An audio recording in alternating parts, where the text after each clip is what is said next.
Los pensamientos son cosas. El hombre que pensó en la manera de asociarse con Thomas Edison. Desde luego, los pensamientos son cosas muy poderosas cuando se combinan con la exactitud del propósito, la perseverancia y un imperioso deseo de convertirlas en riqueza, o en otros objetos materiales. Hace algunos años, Edwin C. Barnes descubrió lo cierto que es que los hombres realmente piensan y se hacen ricos. Su descubrimiento no surgió de pronto, sino que fue apareciendo poco a poco, empezando por un ferviente deseo de llegar a ser socio del gran Edison. Una de las características principales del deseo de Barnes es que era preciso. Quería trabajar con Edison, no para él. Observe con detenimiento la descripción de cómo fue convirtiendo su deseo en realidad, y tendrá una mejor comprensión de los principios que conducen a la riqueza.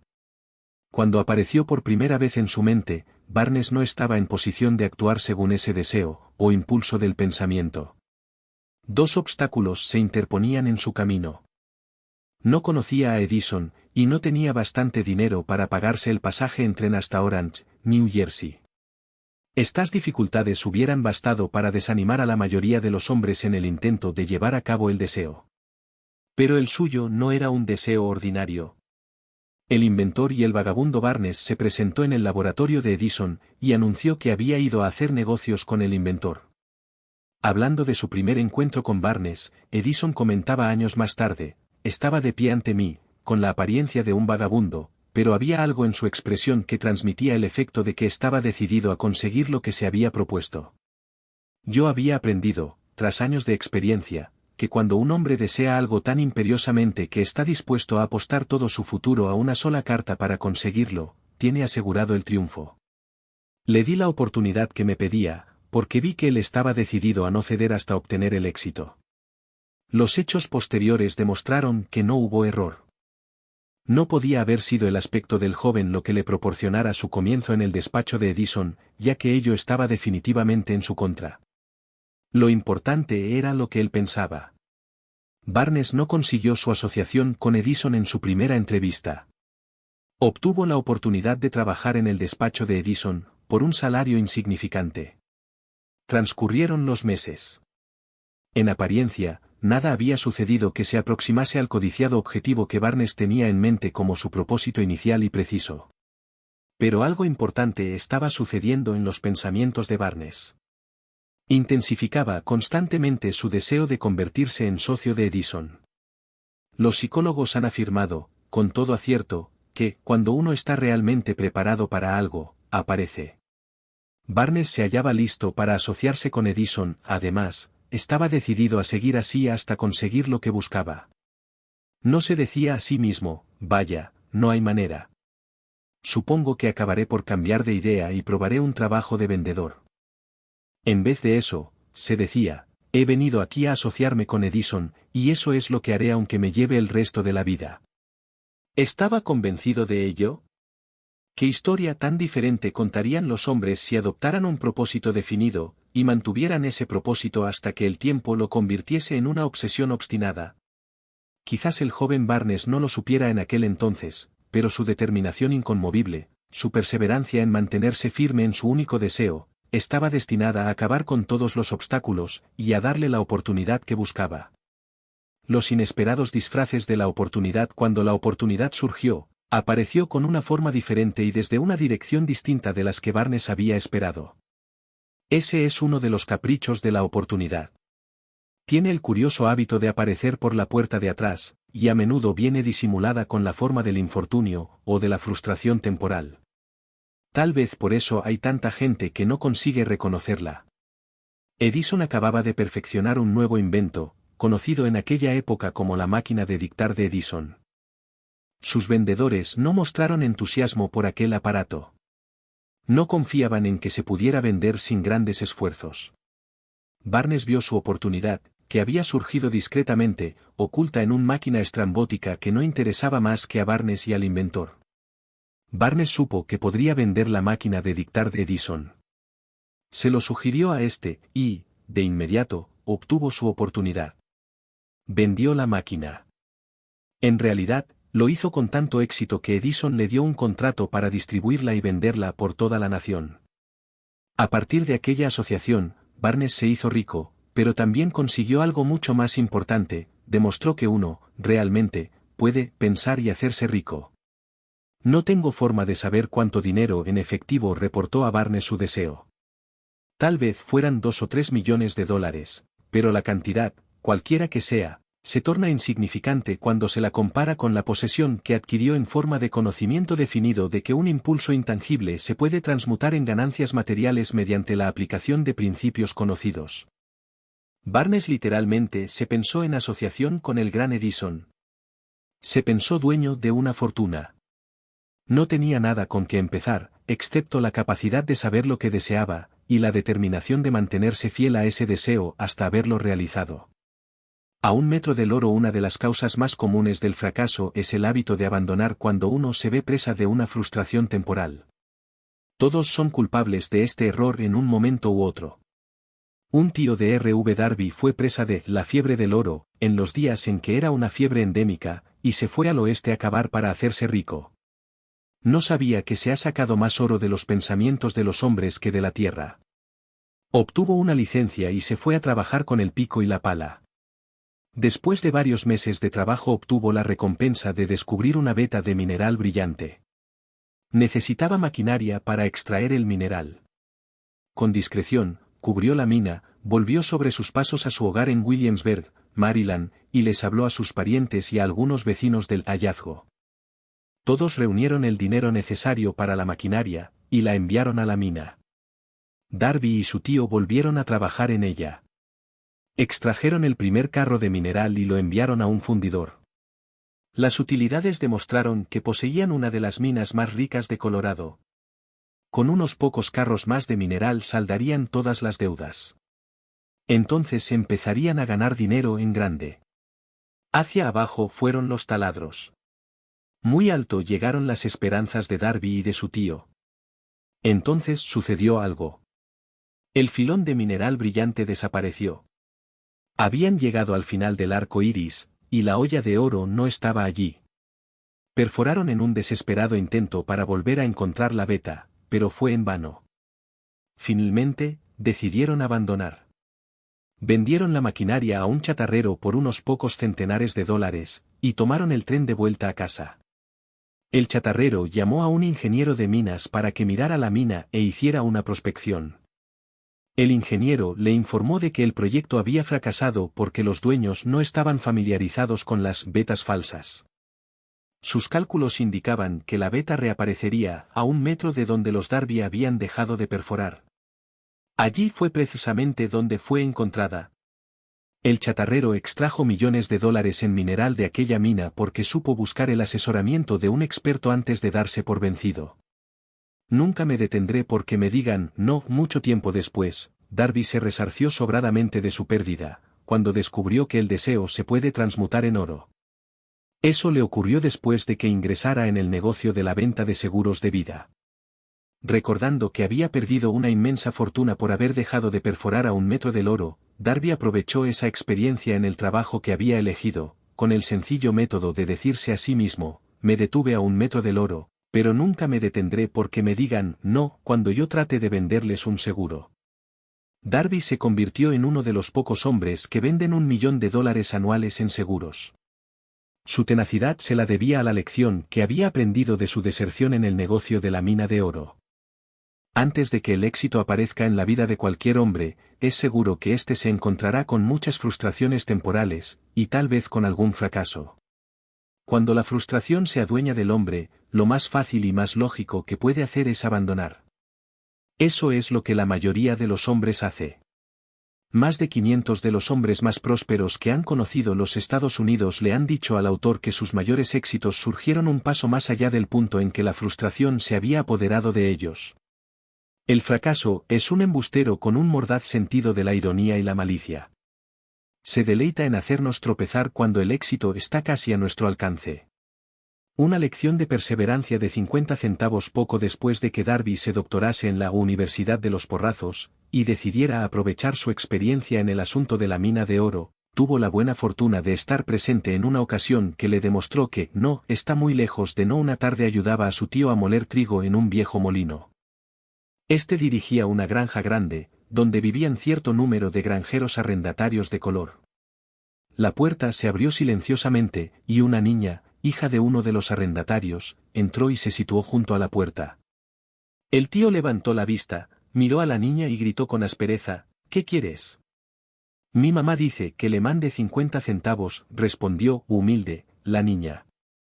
«Ni hablar», replicó el tío, «y ahora vete a tu casa». «Sí, señor», dijo la niña, pero no se movió.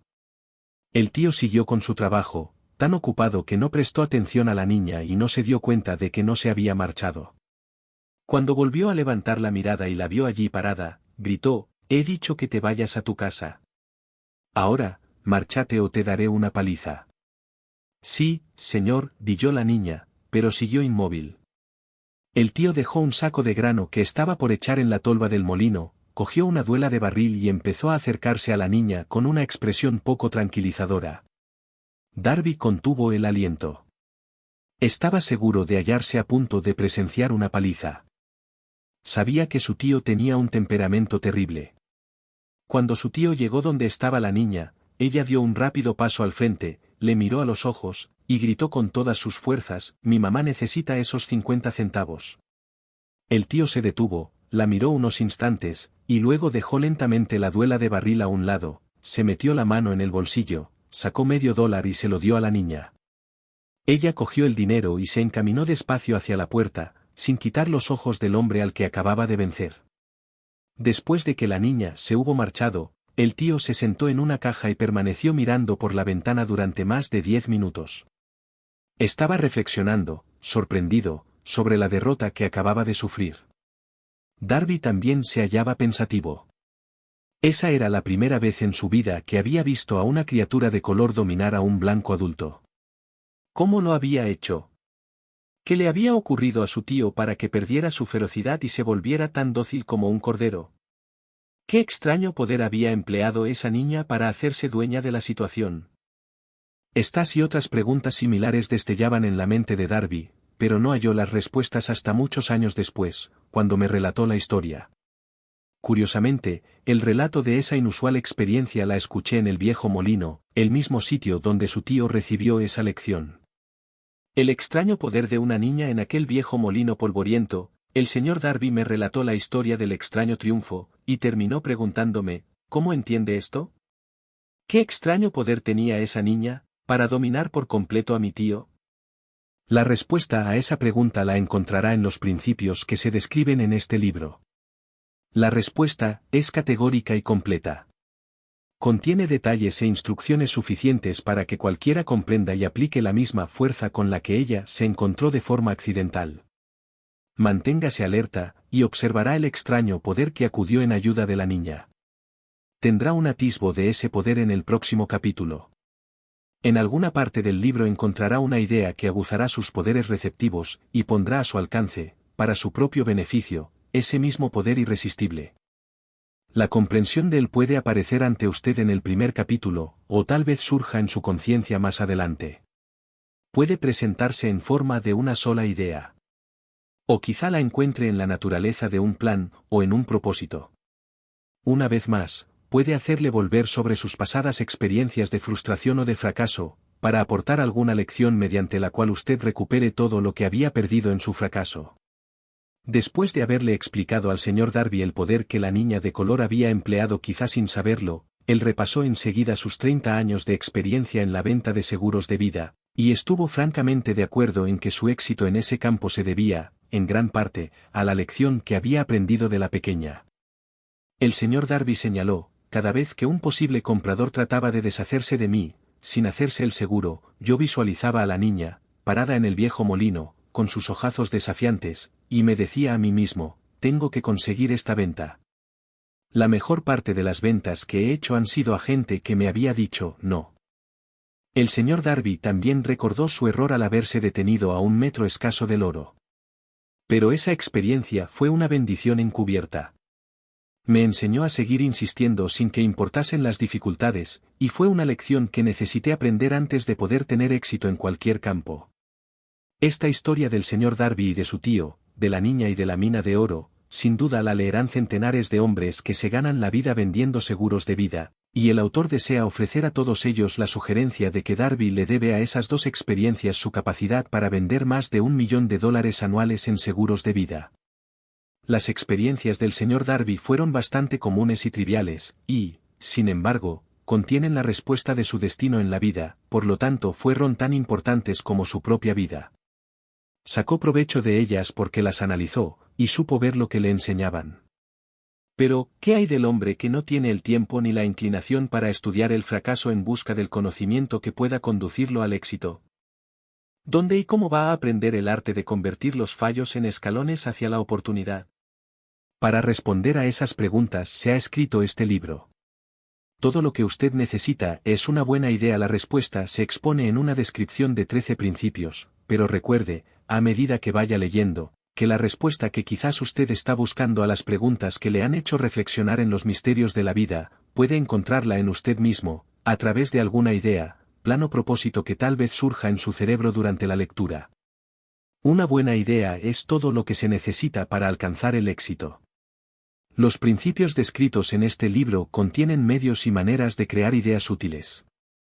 Antes de seguir adelante con nuestro enfoque para describir esos principios, creemos que merece la pena recibir esta importante sugerencia: cuando las riquezas empiezan a aparecer, lo hacen con tanta rapidez, y en tal abundancia, que uno se pregunta dónde habían estado escondidas durante todos esos años de necesidad. Esta es una afirmación sorprendente, y tanto más si tenemos en cuenta la creencia popular de que la riqueza premia solo a quienes trabajan mucho durante mucho tiempo. Cuando usted comience a pensar y a hacerse rico, observará que la riqueza empieza a partir de un estado mental, con un propósito definido, con poco trabajo duro, o sin ninguno. Usted, o cualquier otra persona, puede estar interesado en saber cómo adquirir ese estado mental que atraerá la riqueza. He pasado 25 años investigando porque también yo quería saber cómo los ricos llegan a ser ricos. Observe con mucha atención, tan pronto como domine los principios de esta manera de pensar, y empiece a seguir las instrucciones para aplicar esos principios, que su nivel económico empezará a crecer, y que todo lo que usted toque comenzará a transmutarse en haberes de su propio beneficio. ¿Imposible? De ninguna manera. Una de las mayores debilidades de la especie humana es la típica familiaridad del hombre con la palabra imposible. Él conoce todas las reglas que no darán resultado. Sabe todas las cosas que no se pueden hacer. Este libro se escribió para quienes buscan las reglas que han hecho de otras personas de provecho, y están dispuestos a jugárselo todo con esas reglas. El fracaso asola a aquellos que se resignan a él con indiferencia. El objeto de este libro es ayudar a todo el que quiera aprender el arte de cambiar de enfoque, del fracaso al éxito. Otra debilidad que se encuentra en conjunto en demasiadas personas es el hábito de medirlo todo, y a todos, por sus propias impresiones y creencias. Quienes lean esto creerán que jamás podrán pensar y hacerse ricos, porque sus hábitos de pensamiento se han empantanado en la pobreza, el deseo, la miseria, los errores y el fracaso. Estas personas desafortunadas me recuerdan a un chino distinguido, que fue a Estados Unidos a recibir una educación americana. Acudía a la Universidad de Chicago. Un día, el presidente Harper se encontró con ese joven oriental en el campus, se detuvo a charlar con él unos minutos, y le preguntó qué le había impresionado como la característica más notable del pueblo estadounidense. Bueno, replicó el estudiante, la extraña forma de sus ojos. ¿Tienen unos ojos rarísimos? ¿Qué decimos nosotros de los chinos? Nos negamos a creer lo que no entendemos. Pensamos tontamente que nuestras propias limitaciones son el patrón adecuado de las limitaciones. Por supuesto, los ojos de los demás son rarísimos, porque no son iguales a los nuestros. El imposible motor V8 de Ford. Cuando Henry Ford decidió fabricar su famoso motor V8, quiso construir un motor con los 8 cilindros alojados en un solo bloque, y dio instrucciones a sus ingenieros para que produjeran un prototipo del motor. El proyecto estaba ya volcado sobre el papel, pero los ingenieros acordaron que era de todo punto imposible embutir 8 cilindros en un motor de un solo bloque. Produzcanlo de todas maneras, dijo Ford. Pero, es imposible. Replicaron ellos. Adelante, ordenó Ford, y no dejen de trabajar hasta haberlo conseguido, no importa cuánto tiempo haga falta. Los ingenieros pusieron manos a la obra. No tenían otra opción si querían seguir formando parte del equipo de Ford. 6 meses transcurrieron sin que obtuvieran resultados. Pasaron otros 6 meses, y todavía no habían conseguido nada. Los ingenieros probaron todos los planes concebibles para llevar a cabo el proyecto, pero aquello parecía incuestionable, imposible. Al cabo de un año, Ford se reunió con los ingenieros, que volvieron a informarle de que no habían hallado manera de cumplir sus órdenes. Sigan con el trabajo, dijo Ford, quiero ese motor, y lo tendré. Continuaron haciendo pruebas, y entonces, como por arte de magia, el secreto quedó desvelado. La determinación de Ford había ganado una vez más. Quizás esta historia no esté descrita con precisión de detalles, pero las circunstancias y el resultado son los correctos. Deduzca de ella, usted que desea pensar y hacerse rico, el secreto de los millones de Ford, si puede. No tendrá que buscar muy lejos. Henry Ford tuvo éxito porque comprendió y aplicó los principios del éxito. Uno de ellos es el deseo, saber lo que uno quiere. Recuerde esta historia de Ford mientras lee, y señale las líneas en que se describe el secreto de su extraordinaria proeza. Si puede hacer esto, si usted es capaz de poner el dedo en el particular grupo de principios que hicieron rico a Henry Ford, usted puede igualar sus logros en casi cualquier oficio para el que esté preparado. ¿Por qué es usted el dueño de su destino? Cuando Henley escribió sus proféticas palabras, soy el dueño de mi destino, soy el capitán de mi alma, debería habernos informado de que nosotros somos los dueños de nuestro destino, los capitanes de nuestra alma, porque tenemos el poder de controlar nuestros pensamientos.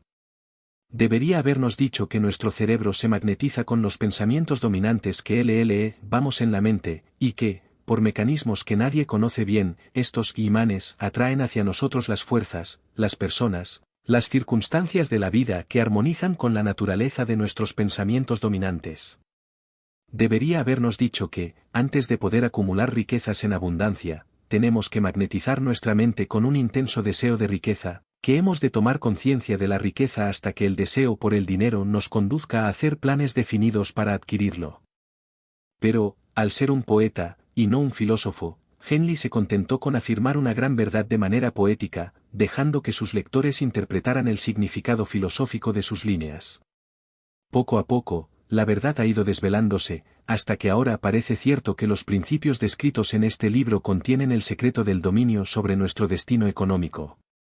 Principios que pueden cambiar su destino. Ahora estamos preparados para examinar el primero de esos principios. Mantenga una actitud de apertura mental y recuerde, a medida que vaya leyendo, que no son invención de nadie. Son principios que han funcionado para muchos hombres. Usted puede ponerlos a trabajar para su propio beneficio permanente. Verá qué fácil es. Hace algunos años, pronuncié el discurso de la entrega de diplomas en el Salem College, en Salem, Virginia Occidental. Acentué el principio descrito en el próximo capítulo con tal intensidad, que uno de los miembros de la clase que obtendría el diploma se lo apropió, y lo convirtió en parte de su forma de ver la vida. Ese joven llegó a ser miembro del Congreso y un personaje importante en la administración de Franklin D. Roosevelt. Me escribió una carta en la que presenta con tanta claridad su opinión sobre el principio que trataremos en el próximo capítulo, que he decidido publicarla como introducción a dicho capítulo. Le dará una idea a usted de los beneficios que le esperan.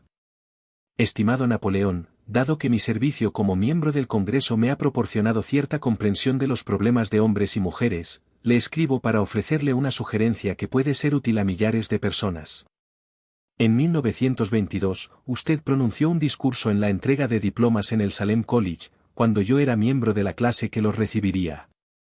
En aquel discurso, usted plantó en mi mente una idea a la que debo la oportunidad que ahora tengo de servir a la gente de mi estado, y que será responsable, en gran medida, de cualquier éxito que yo pueda alcanzar en el futuro.